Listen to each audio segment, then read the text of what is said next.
What does the Quran say about all this? I was just saying it to you. Unless something is in the Quran or the Bible, I don't believe.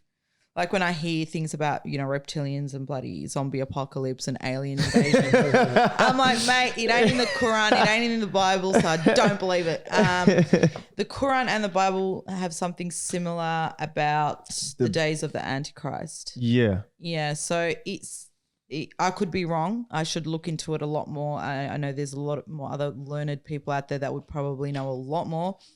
But I do know that in preparation for the Antichrist, there will be a lot of chaos and people will need to be in a state of complete submission. Because in the Bible, like in terms of Christianity, Jesus comes back, right? Yeah, we believe that too. Yeah, so and then things will be fixed. Yes, but it'll be a while before that happens. So is it Jesus as well that is in the Quran? Yes, and he comes back as well. Yes. Interesting. Yeah, we believe it. We love it. Jesus. I know. You guys see him as a prophet, not as God. That's the difference between we don't see him as God. Yeah. So it's also Jesus in the Quran that's coming back. Peace be upon him. Yep, he comes back and he saves the day. Yeah. Interesting, because I was having this conversation just yesterday. I did a Drake photography show. Yep. Dom. He had me on, and he's like deep into Christianity, and I've sort of floated, like by floated I mean delve deep into each each religion, and like try to find my journey with everything. And I was saying to him that like the only three things that's kept me from Christianity itself is that Trinity is never in the Bible, so that was a Catholic Church thing, so it didn't make sense to me on that front. I don't believe the Jewish people are the chosen people, which Christians believe.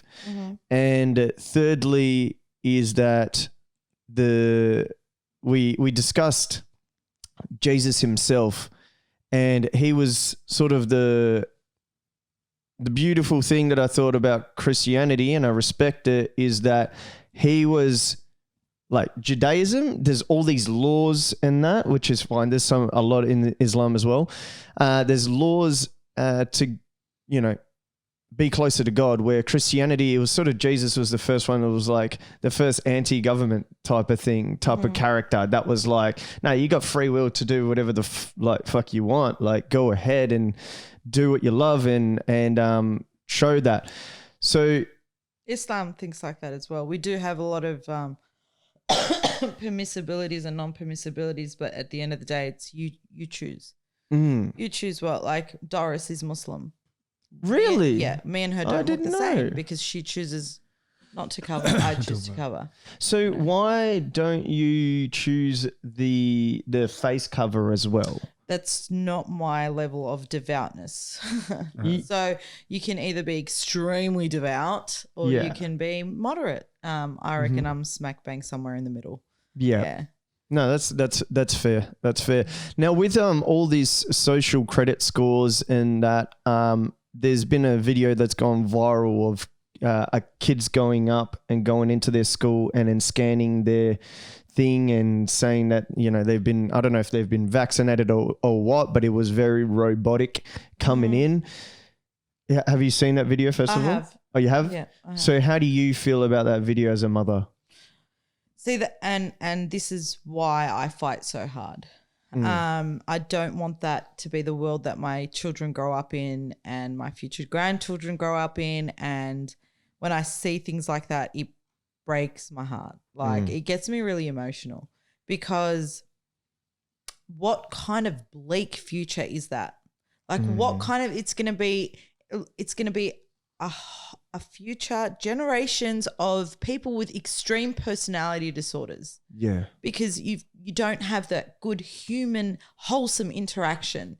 It's all robotic. It's all completely cut off from emotions. It's under fear and threats and control. How's there going to